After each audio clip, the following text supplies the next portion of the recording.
This is the concussion eval of the head, neck, and face part. The very first thing that we will going to look at is their balance through the best test. So first off, we'll look at them standing on two legs, assuming that they're okay. We'll have them lift one leg up, their non-dominant leg will be on the ground. It's the other way, you're left-footed, right? So he'll have his right foot on the ground, and we'll have him hold that for 20 seconds. He looks like he can do that well. The next thing that we will do is go into the tandem stance. So put your right leg behind your left. And then we'll have him do that with hands on the hip for 20 seconds as well. The next thing that we will look for him is being able to do an inline lunge. We're just looking to make sure that he's not wobbling while doing this and everything like that. We'll also, if that's okay, we'll make him do it with his eyes closed. So go ahead and try with your eyes closed. See how that way he's wobbling a little bit more. The next thing in general, we'll look at his gait, just in general. That looks all good.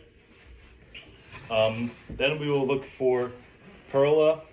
You can go and sit down. So we'll go ahead and cover it up a little bit. And then this is to make sure that his eyes are equal and reactive to light. Which they are.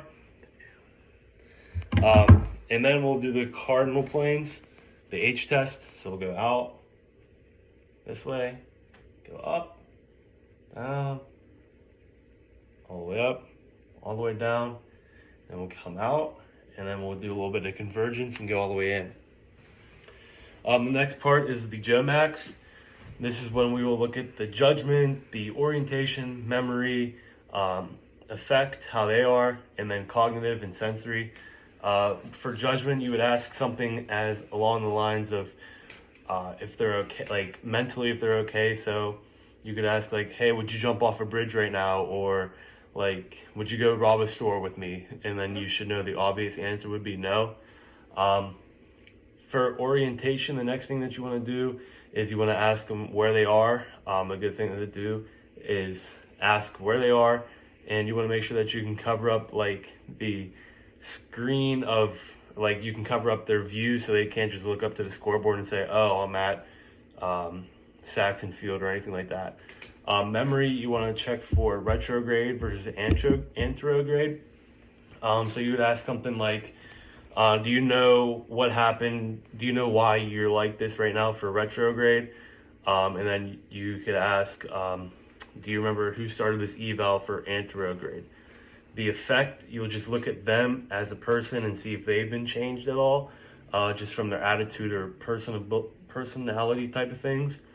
Cognitive is whenever we're really trying to get their brain to think. So we'll ask something like, Chappie, count backwards from 50 by sevens. 50, and then that goes down to 43, 36, 29, 22, 15. Thank you. And then we'll ask for sensory things, and we'll say like, oh, can you see this? Can you smell this? Are you able to like feel that? Stuff like that.